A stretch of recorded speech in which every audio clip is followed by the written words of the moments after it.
Jacob teaches mindfulness-based stress reduction and has authored several books, including You're Not as Crazy as I Thought, but You're Still Wrong. Once Upon a Time, He Wasn't Feeling It Anymore, and The Power of Stillness. And The Power of Stillness, Mindful Living for Latter-day Saints. He has helped create online mindfulness-based recovery programs for depression and anxiety, sexual compulsivity, and chemical dependency that have reached 200,000 in 155 countries, helping found the Council for Sustainable Healing.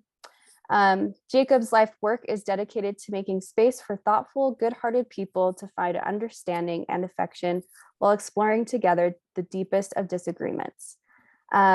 Today's presentation that Jacob has planned is called What's Hijacking So Many Beautiful Relationships? A Mindful Approach to the Scary Moment When You Don't Feel It Anymore. This presentation will be a discussion on the influences of mainstream narratives of romance and how couples can combat negative messaging about love and relationships. Jacob will hold an anonymous Q&A session for the final 15 minutes of this 1-hour webinar. But you can also participate through the chat as well throughout the webinar, or if you have questions relevant to the topic. This workshop's also approved for 1 continuing education credit, and you can email me at marriagecommission@usu.edu to request a certificate. Jacob, the time is yours. We're so excited to have you here and listen and learn. So thank you so much and welcome. Thank you, Camilla. I don't get to see everybody, do I? I guess it's just. All right, darn. Just you. I'll turn my camera off and I'll give you the full screen. I don't even get to see you, so great. Hello, everybody. Maybe in the Q&A I'll get to hear and see more people. I can see your comments here at least, if not your faces. So it's an honor to be here. This is precious time. I know how fast life goes for most of us. And so I've been really thoughtful about what to share and want to make sure we have time to talk at the end.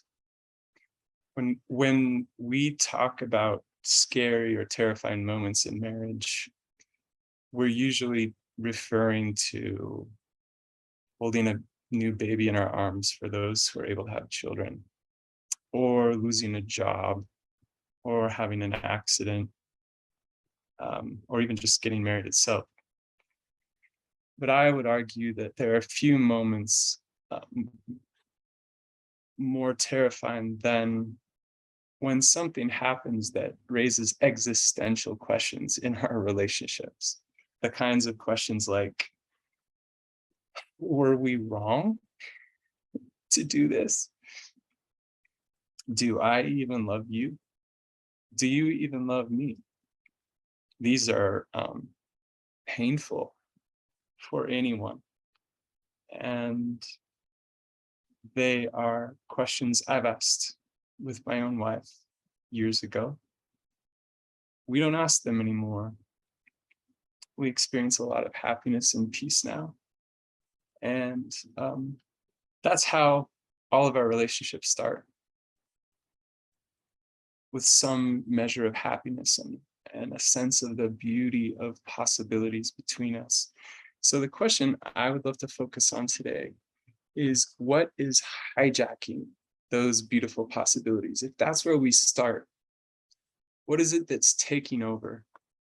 I'm going to share my screen now. What is it that's taking over?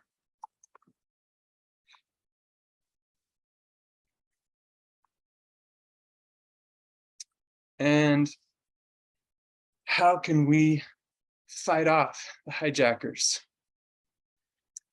If something beautiful in our relationship has been lost, like Harrison Ford in that classic movie, my mom's favorite, how do we fight off the forces that are overcoming something beautiful? This started for me, the interest started for me when I interviewed single adults and I asked them about their relationships.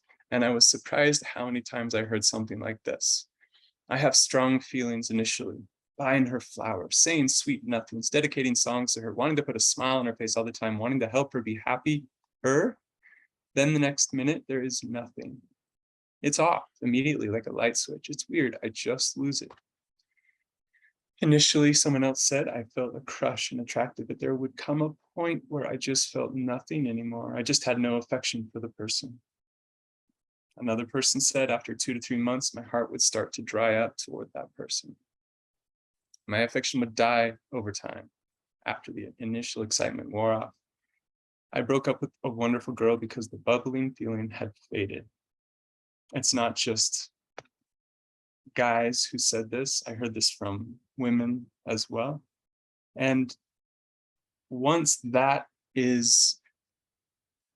we have adopted that mentality, we know what happens next. People walk away, and an otherwise beautiful relationship is over. We go off and find something else. What's going on in these? I gotta go back. Sorry. Back.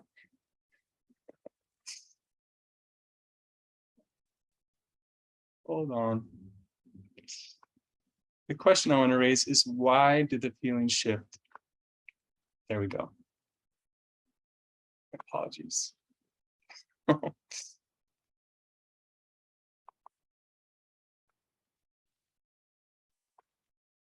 All right, there we go again. Why is this happening? The usual explanation we have is this person is just not right for me. We must not be right. And I don't think I started the screen share again. All right. Forgive me. There we go.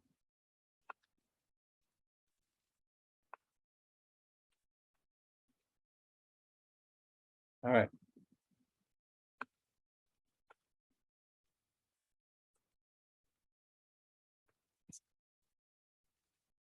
The usual explanation people have for this when it happens, and we wish it was just something before marriage, but we all know that this happens during marriage too, where there's great happiness initially, and then it can all start to shift. And committed couples can find out, I just don't think I feel enough. So why? What's happening? How do we explain it? The usual explanation that I almost always hear from people is, this must not have been right. We must have been wrong to make this choice. If that's how we interpret this feeling, then we know what happens next. And that's where we walk away from each other. It's pretty predictable. But I'm inviting you today to not just accept that simplistic story and pause, like Sherlock Holmes, to examine a little deeper what's happening. In all the great stories, the simple explanation is never the truthful one. And I think that's the case here. It's really easy to say, well, we must not be right for each other. And that may be true sometimes. But there is a whole lot more to talk about. I started to clue in on more of what there is to talk about when I studied antidepressants in graduate school. And as I was asking people about their experiences with depression, I would hear things like this. How do you define depression? It's that little glitch in my brain that doesn't produce the chemical that lets me be happy and content. And I started to realize that in addition to the experience of depression, there was a story about depression that people had adopted. Now, some of you who have been reading the news may know that this particular story about this coming from a deficiency in the brain is not actually true. We now know neuroscientists don't actually believe that, but that was something adopted by millions and millions of people. And once you adopt a certain story, you live it out. We don't just tell stories, we live them. And so I had another woman tell me, exercise doesn't work for me because I have a chemical imbalance. So this becomes a certain kind of burden on people's facts, if you believe certain things about yourself, that they can weigh on you. And I saw people who were already enduring the painful experience of depression taking on another burden of believing that they would experience this for the rest of their life because they had an underlying biological deficiency. And this just sucks for them. They'd have it the rest of their life. Are we carrying a burden, an extra burden in our relationships? Therapist Robert Johnson wrote a number of years ago, more and more people have come to believe that one mortal human being has the responsibility for making our lives whole, keeping us happy, making our lives meaningful, intense, and ecstatic. I would suggest that even though there's a lot of attention that goes to body image and stuff, the story that weighs on us more than we realize is the story of how we're supposed to feel, with each other. Where does this come from? So in 13th century France, that culture at the time popularized the idea that a brave knight would seek to worship a fair lady as his inspiration and the symbol of all beauty and perfection. A couple of centuries later, Rousseau argued that a single human being can be experienced as embodying the greatest good and be worthy of the sort of love that was formerly reserved for God.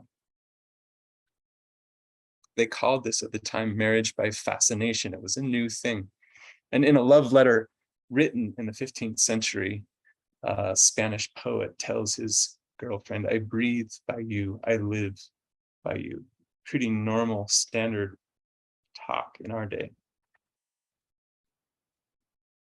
Historian Stephanie Coombs summarizes the shift. Love came to be experienced as the central transcendent experience of life, an all-powerful solution to the problem of finding meaning, security, and happiness in life.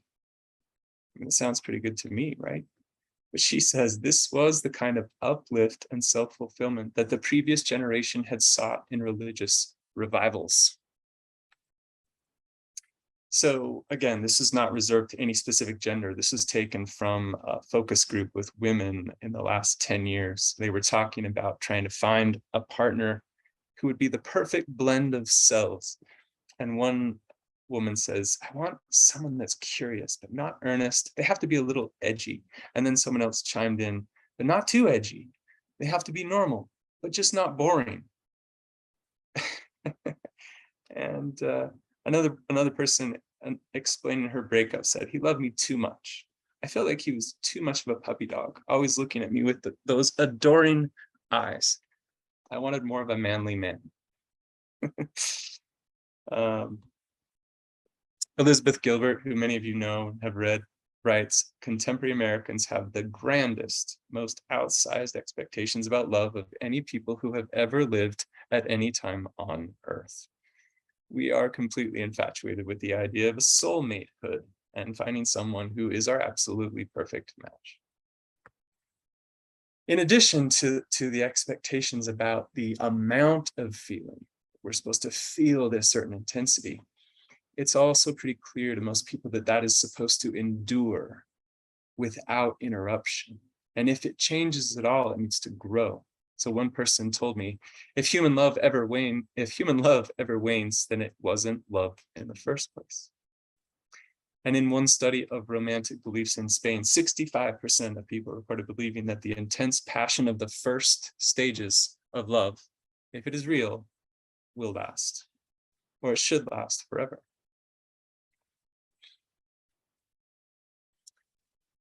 This is again from Kuntz, who writes, "Our modern world is the first and only culture in history that has come to expect the presence of this kind of intensity of love all the time as the basis of our marriage and love relationships and the marker of true love." She calls these unprecedented goals for marriage and says never before in history had societies thought that such a set of high expectations about marriage was either realistic or desirable. So people have have appreciated romance through the ages, but at the level and intensity and duration we're talking about, we are unprecedented. That word we all like to use. Simon May, one more illustrative quote. He says, "We expect love to be a journey for the soul, a final source of meaning and freedom, a key to the problem of identity, a solace in the face of rootlessness, a redemption from suffering, and a promise of eternity. Or all of these at once. In short, love is being overloaded." Now, once again, if you can find this, great. Understandable that people seek this as like something to be excited about. But the point he and many others are making are that real human beings cannot actually follow through and provide these kinds of expectations. He says, by requiring love to reflect superhuman qualities, we force relationships to labor under intolerable expectations, ultimately demanding from the loved one far more than they can possibly be. So that's what I am arguing is the hidden variable that is crushing otherwise beautiful relationships. And I'm talking about relationships with the potential for profound happiness. I'm not talking about abusive relationships or relationships where one partner demeans another. There's nothing sacred about those in my mind. I'm talking about something where there is goodness in both people and where there was something in the beginning that was beautiful that they felt. If they really aren't right for each other, those two things don't make sense. If you really aren't right as well, I would suggest you will feel peace about walking away. And so often when I talk to couples, it's not peace they're feeling. It's angst and anger and desperation. And the Buddha said, follow the peace. So in the event that the relationship is not right, that's what I think you deserve to feel. I told a friend the other day, you can't walk away just out of anger and out of fear. You have to feel peace. So rather than sitting with all of this and working through it gently, this is what I typically see in couples. Avoidance. Husband on porn, wife on Prozac.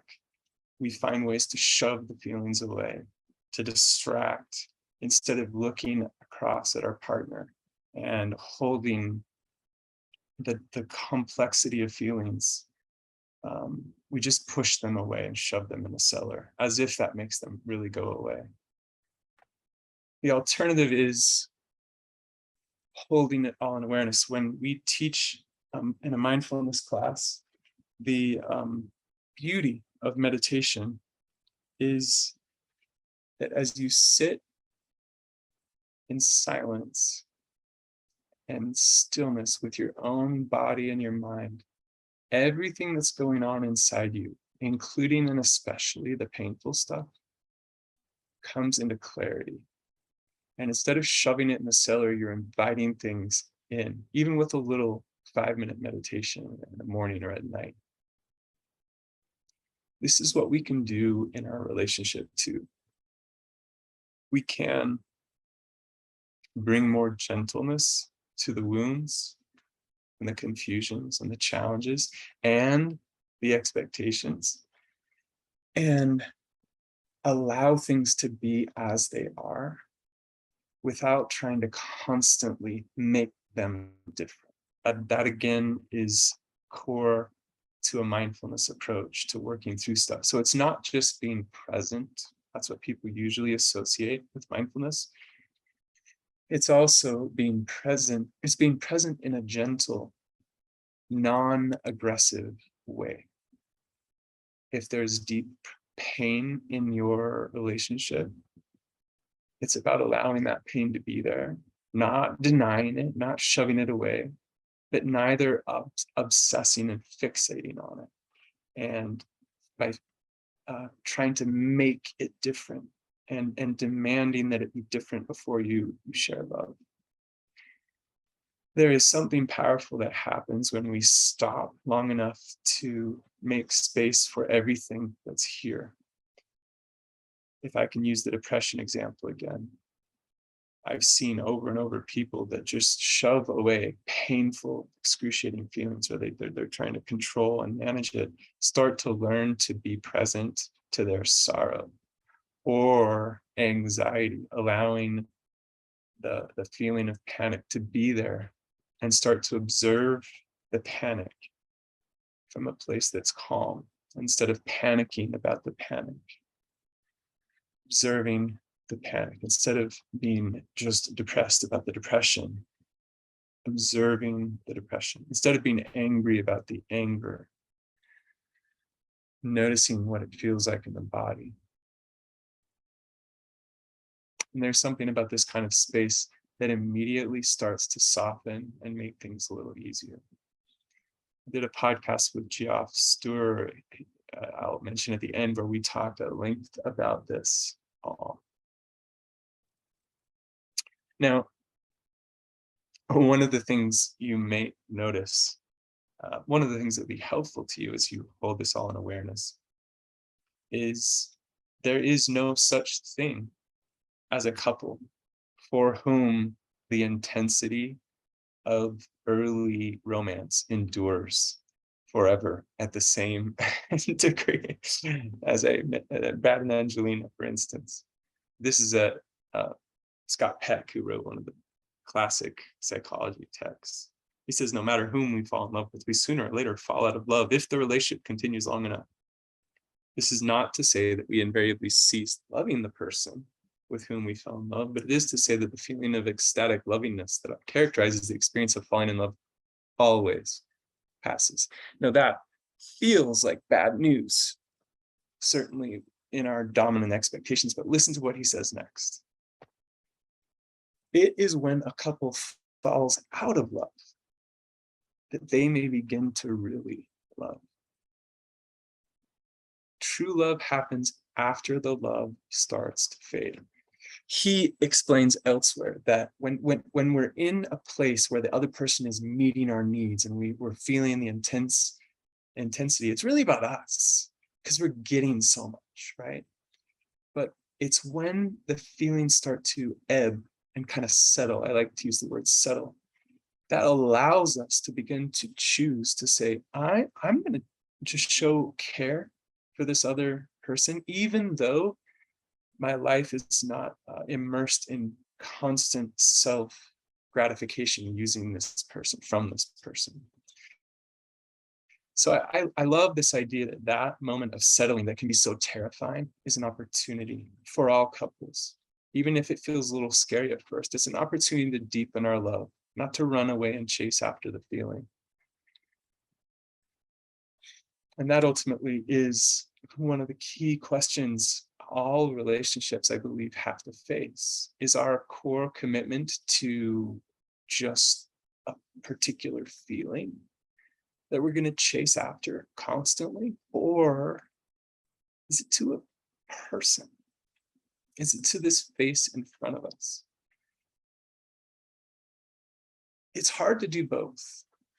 If you're going to chase after the feeling,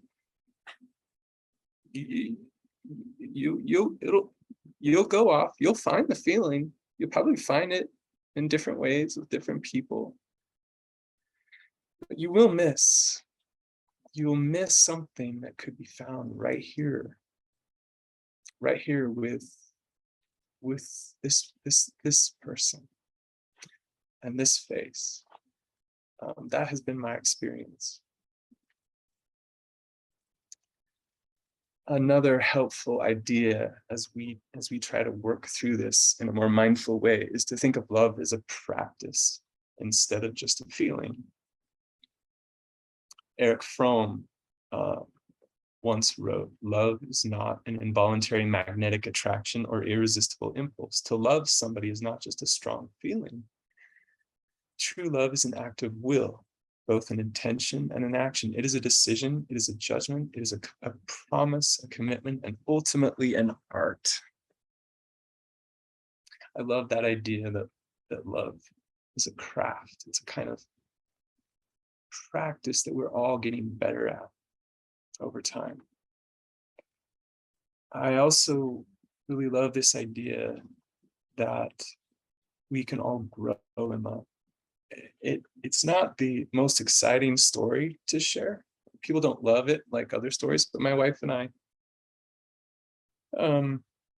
talk about growing in love and how it was less of falling in love for us than growing in love. And that's been beautiful. It doesn't fit the Disneyfication of love. It doesn't fit what we think about.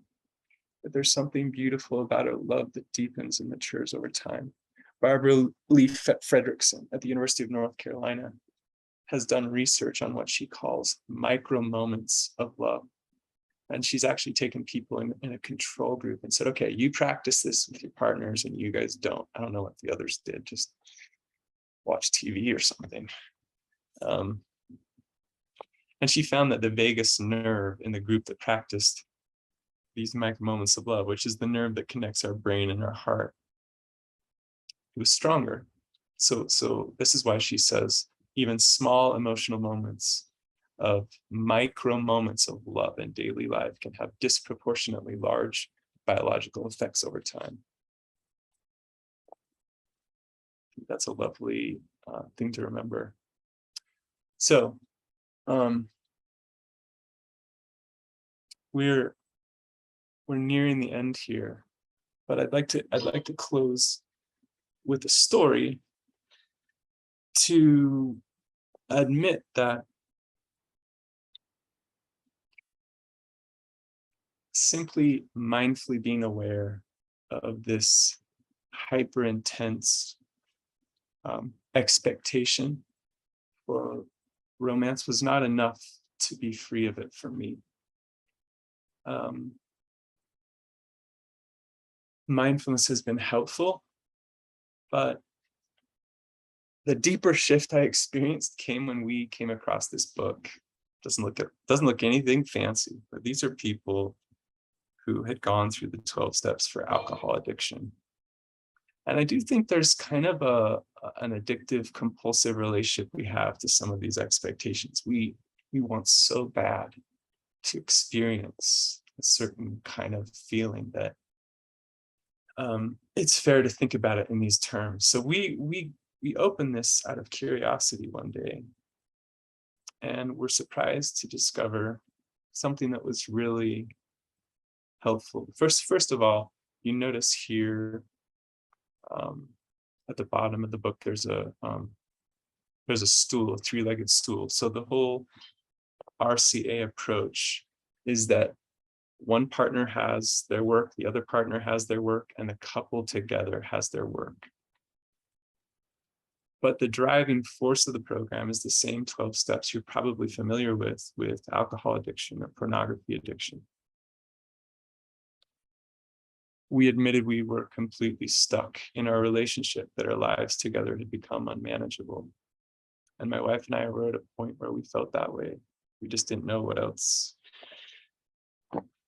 to do. We tried different things. We tried to fix each other, like so many couples do. And we were kind of feeling at our wits' end.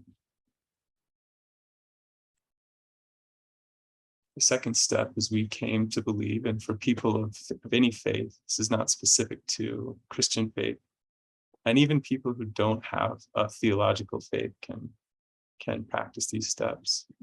We came to believe that a power greater than ourselves could restore us to commitment and intimacy, and that took work for us.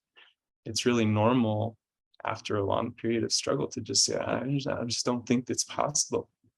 And so there's work to do individually and as a couple to get to the point where you really believe it is possible. It's possible that this could come back to a better place with help outside of our own. And then lastly, and this is the step that really shifted things for me, we made a decision to turn our will and our life together over to the care of God as we understood God. So The reason I wanted to share this story is because in that third step, and it wasn't just this instantaneous thing, as I really spent time pondering this and saying, I realized that I was carrying all these expectations of my wife, of my relationship, of how things were supposed to feel, how the connection was supposed to be, how she was supposed to act and talk, and how we were supposed to be able to work out problems. And they were crushing our relationship. They were suffocating. So I consciously, in prayer to the God of my understanding, gave them over. And I just said, your expectations now are going to be ours. I don't want to do my thing. I don't want to just like impose what I think has to happen. And I tell you, everything started to change for us. Absolutely everything. There was a moment where we were going back down the same patterns, and my wife got emotional and said, what if I can't meet your expectations? And I said, it's not about my expectations. I just knew, and I knew we were on different ground. So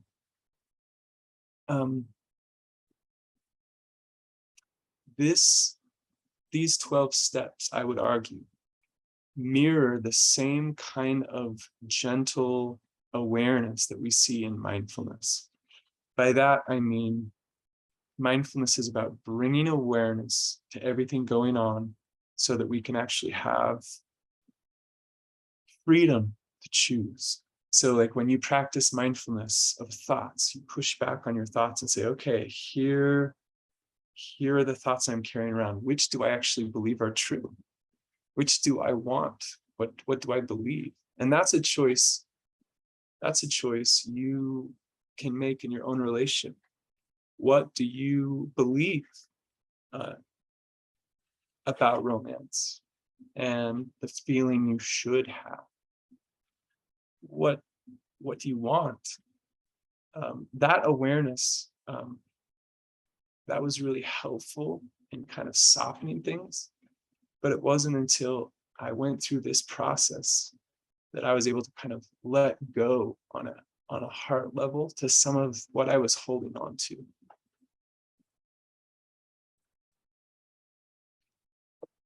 As another note before we're done, if you've been through very painful things, there is something called attachment injury. So that third leg of the stool, I had my work, my wife had her work, and then our relationship, our couple work. And I tell other couples that when their relationship is really hurting, it's like a wounded animal. And when you try to come and help a wounded dog, what does it do? It bites. It does not. It's like it's hard to know how to help it. So we need to approach with this special tenderness the wounds in our relationship. And I found helpful, Sue Johnson has written about attachment injury. This is how she defines it. When one partner violates the expectation that the other will offer comfort and caring in times of danger or distress, and is characterized, attachment injury is characterized by an abandonment or by a betrayal of trust during a critical moment of need. So there's something important and the other person is just not there, not in the way somebody needs. This injurious incident subsequently defines the relationship as insecure and maintains relationship distress because it is continually used as a standard for the dependability of the offending partner. Whatever happened in the past thus becomes a recurring theme and creates an impasse that blocks relationship repair. Now, there are really wonderful trauma healing practices out there and therapists, but I would suggest to you that if you really got into what the trauma healing research shows, it's much of the same that I've already described, meaning what helps us heal from trauma, it's when someone else hears us describe what our experience has been with compassion. It doesn't have to be our partner, it can be someone else, and then eventually relationship can handle that.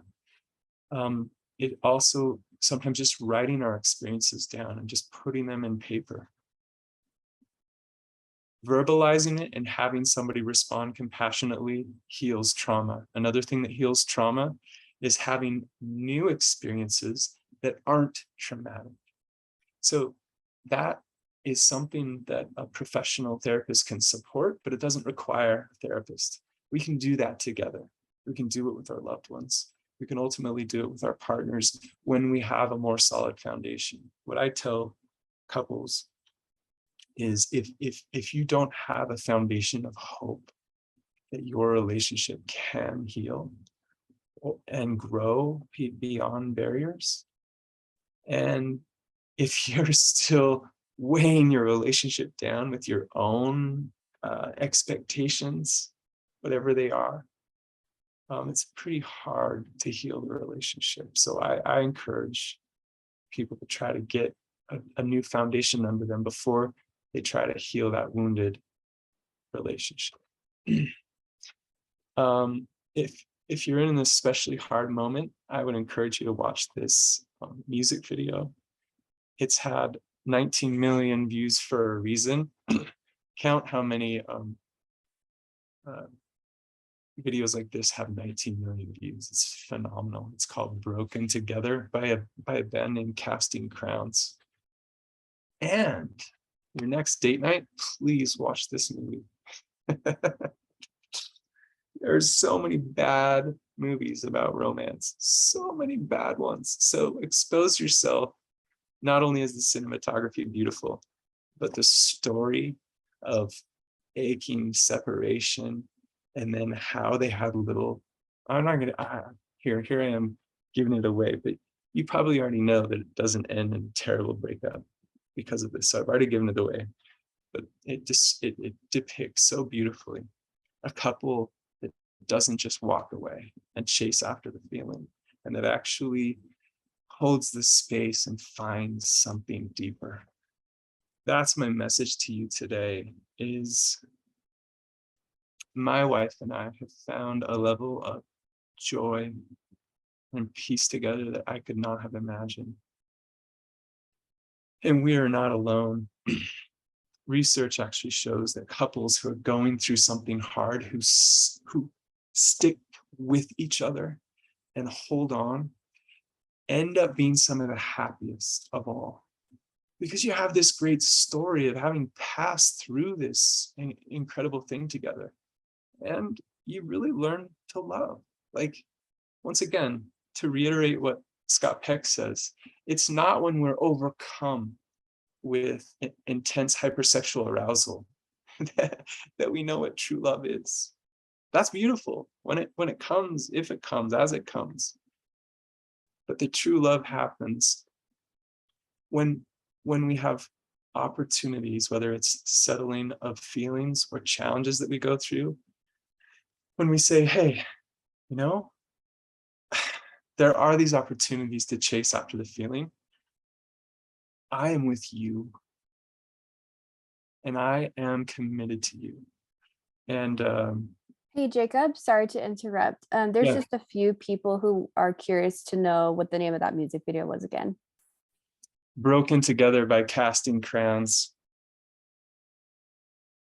Casting Crowns is the band, and Broken Together, yeah. So anyway, in closing, and we can open it up for questions. I have noticed that rather than one big dramatic choice, this is a kind of choice we have to make over and over in our relationships at different points.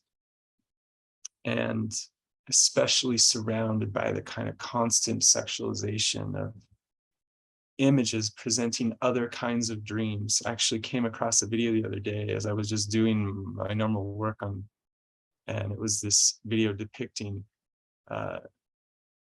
the title was "This Is Your Dream," and it showed this sultry couple together.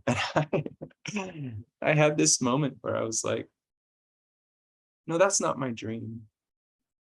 My dream is right there waiting for me at home. And seeing the look in my boys' eyes, I've got a couple of toddlers, and my wife when I have only eyes for her. My grandpa used to love that old song, I only have eyes for you. That is a kind of love that the people who are chasing after the feeling, whether in constant pornography or in serial relationships, they're never going to find. And that's what we can find by staying with it. Of course, none of this applies to an abusive relationship. And that's something that you have to take very seriously. This applies to normal human challenges that we need to work through. The advice that I give friends getting married is let the other person be a human being. And that's so hard sometimes. But if we let people wrestle and struggle and love them anyway, we can all find deeper love. So thank you for attending. If you would like to go deeper on any of this, I've written a longer treatment of it in Public Square magazine, which I edit, called What's Hijacking So Many Beautiful Relationships, earlier this year. And then Jeff and I went deeper. I think I called him the wrong name. His podcast is From Crisis to Connection. And if you want to hear more about the mindfulness element, kind of holding the feelings, we had a fun hour-long conversation about that. I also have a book that goes in depth and shares all these quotes. And I will send in the chat a link where you can download it. There's a PDF, you can download it. If you want a hard copy, I think I have 15 left. I'm not going to print anymore. So you're welcome to email me if you'd like a hard copy. I think they're and I'll send a link to the free copy. So I'm rooting for you all here, and I look forward to talking instead of hearing myself talk, for heaven's sakes. All right, should I go to the questions now, Camilla? Yeah, there's a couple questions in the Q&A that are waiting. And yeah, everyone's welcome to start asking questions in the Q&A feature. Try your best to use that instead of the chat, because then we can have all the questions in one place. Okay. Thanks. I'm on the receiving end of a marriage where my wife, okay. I'm on the receiving end of a marriage, Tanner says, where my wife doesn't feel it anymore. Is there anything I can do from my side? Yeah, I've talked mostly about, like, it can be scary when you don't feel it and really easy to just want to chase off. If your partner is struggling, I would hope some of these same ideas can be reassuring. I found that people who can grasp the idea that a settling of romance is not a crisis, immediately that idea just, oh, okay. Because I think what a lot of people are feeling is, oh no, something's really wrong. Like, I'm missing out, and this is what everybody's supposed to feel. And that's the burden, that's the heaviness I'm talking about. And if you can just say, actually, guess what? Everyone experiences this to some degree. It's just the truth. And I joke about Brad and Angelina, not to make light of their own painful separation, but even the demigod celebrities that we look to have a settling of feeling. And then they get to decide what to do about it. So your partner has the same choice. But if she's not aware of these things, she may not think there is a choice. That's the point. There's a kind of drivenness to the lack of awareness where it's like, oh no, I don't have it. I've got to do something. And so people feel driven to walk away from a relationship. And that's just not only unfortunate, it's delusional in a real way. It's not actually what goes on in relationships. So I know that was sort of not directly answering, but of course I'm not the one who will know the answer for your sweetheart. I would say be gentle and really hear her out, and in the right time when you're not fixing things, try to share some of this with her, and so that she knows she has a choice, and you too can choose to have those micro moments of love and connection and grow. There is a book called The Love Dare that is so awesome. That is like a 40-day dare, and you do things once a day without your partner knowing it. It's really cool. There's some movie where they where it shows this couple going through it. I think Fireproof or something. So you can check out The Love Dare. Thank you, Tanner. I'm not a counselor, but I consult with families. I have my email there on the last screen, and I'd be happy to talk. I'm a mindfulness teacher, and I do consult with families.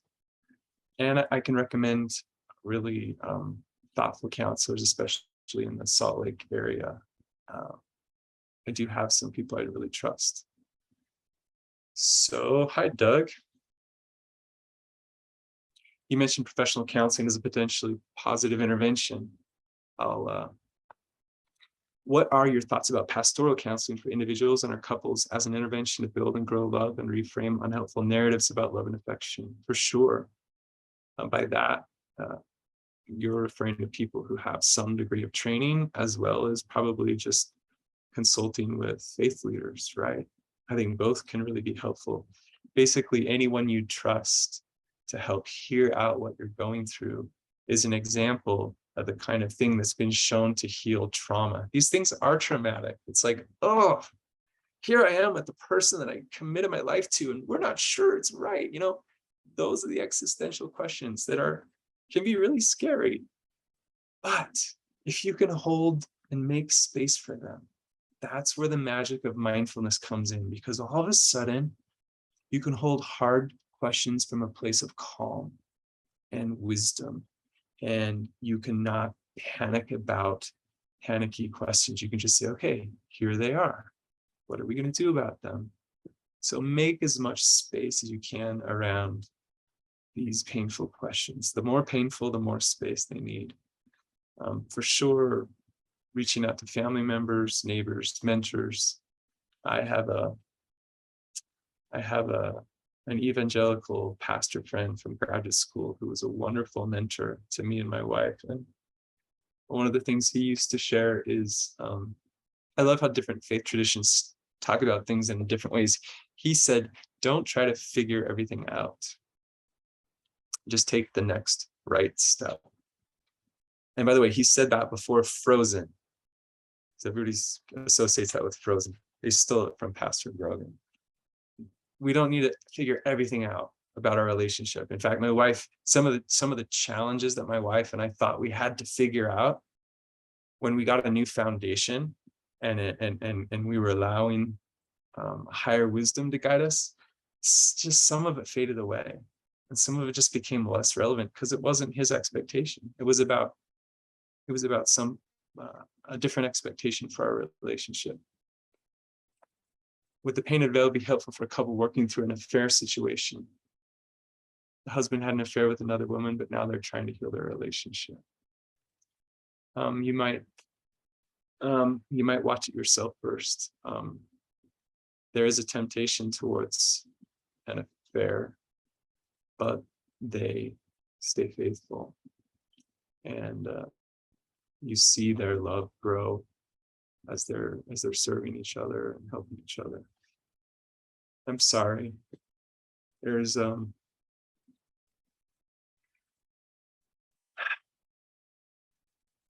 how wonderful that you're working through and trying to work through a situation that painful. There is a couple in my neighborhood that when I was growing up, that the husband had an affair and they chose to work through it. And in their later years, I have just seen such beautiful strength and commitment and beauty. And that's the sort of long-term thing we can hold on to. So thank you I just try to answer Jenny's question. Can you explain what attachment injuries are? That quote from Sue Johnson, right there on the screen.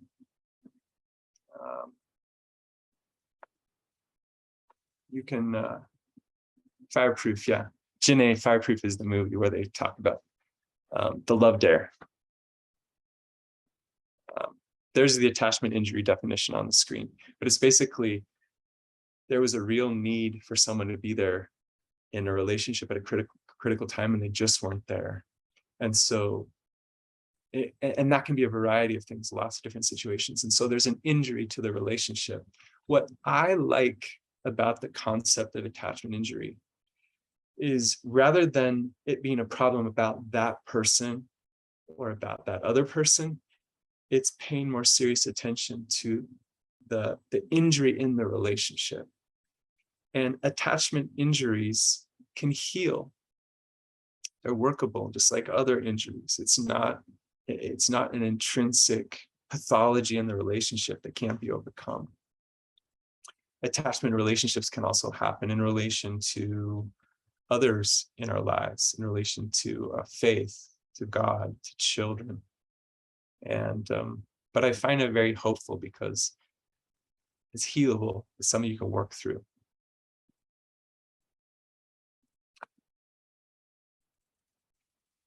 What are some correct expectations versus incorrect ones?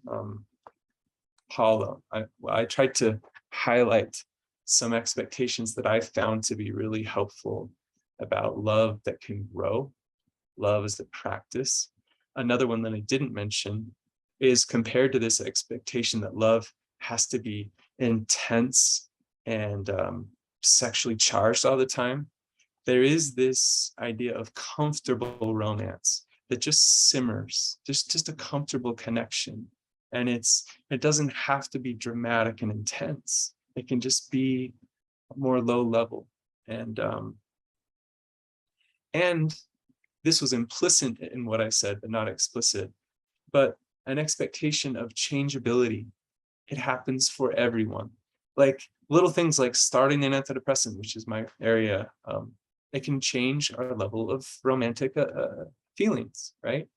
In fact, antidepressants have statistically speaking, a greater impact on libido than they do on depression itself. Like they're more likely to cause an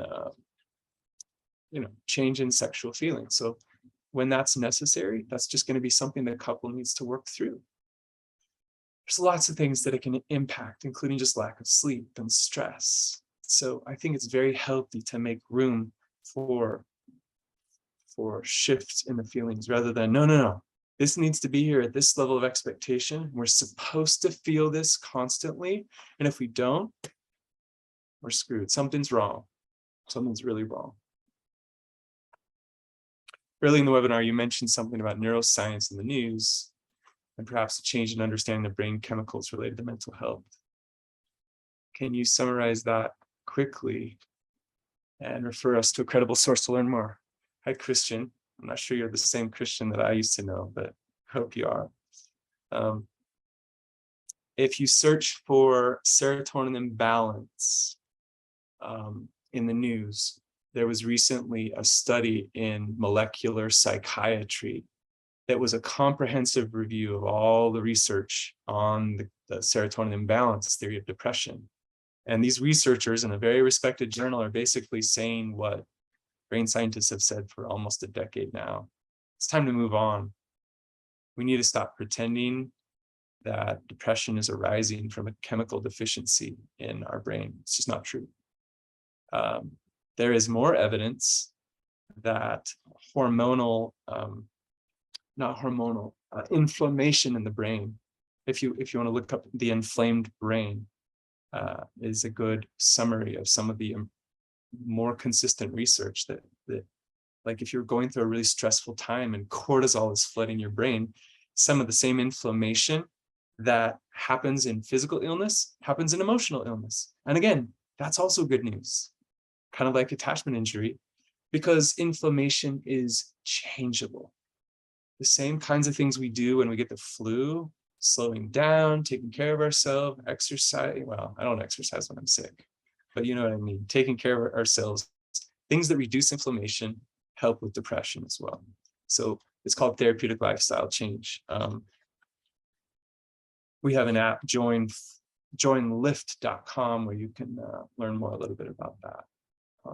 So that was a little bit more than you asked for. You mentioned this obviously doesn't apply to couples with abuse. How does this apply to a couple where a woman who has been cheated on multiple occasions, and now the husband and wife feel stuck? Are these types of relationships salvageable? I mean, again, my heart goes out to you. I have a dear friend whose wife and he are asking a similar question, and I think that's a question that obviously only you can answer. What I have told him is, and before I say this, a lot depends on the kind of cheating too. How severe, how long term. Some people consider just the husband using pornography as cheating. But what I've told my friend is, before you make that decision, go through the first 3 steps of Recovery Couples Anonymous. Turn your relationship over. And then if you feel guided to walk away, you can do so from peace instead of out of anger and fear and woundedness. And I know that involves faith, and not everybody comes from a background of faith. But I do believe profoundly wounded relationships can heal. I heard a testimony from a man who used to batter his wife. He was an abuser, and he was confronted by someone, and he changed his life, and his wife was next to him, beaming with tears in her eyes.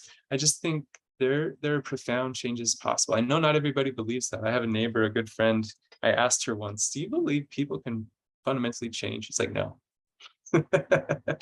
So I do, and I've experienced it. I've experienced it in my own life, and I've seen it in others. So if there is real change and a willingness to work, I believe miracles can really be possible. If both partners are willing to do their work, and then you're willing to do work for your wounded relationship. Check out Recovering Couples Anonymous. I think you'll appreciate that. For those who are not Christian, what is an example of another higher power that you might be able to submit your will and expectations to? Well, really, any figure of God as you understand it. But there are people that don't believe in God, who believe in a mystical force in the universe, or a larger coherence that they feel unites everything. I even have an atheist friend who just senses there's something bigger than himself. The idea is you don't have to free yourself just from your own mind and heart. Get support from outside of yourself. And of course, the people around us can be profound and wonderful supports. And so that was Janae's question. Sorry, Janae, I didn't. What are some expectations with roles, like in day-to-day life, rather than sexual expectations? I have less to say about that, Paula. I'm not quite sure what you're referring to there. But I do like the catch-all of, are we allowing our partners to be a human being? Or are we have we so over-defined what they're supposed to do, be, how they're supposed to talk, that it's just a little prison?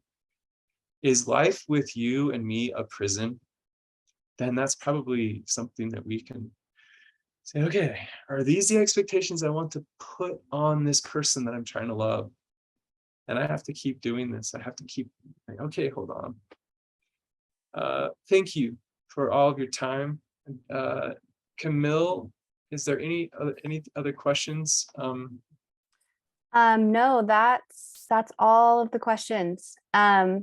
Oh yeah, and I wanted to encourage you to do the brief survey if you could before leaving, and check out the other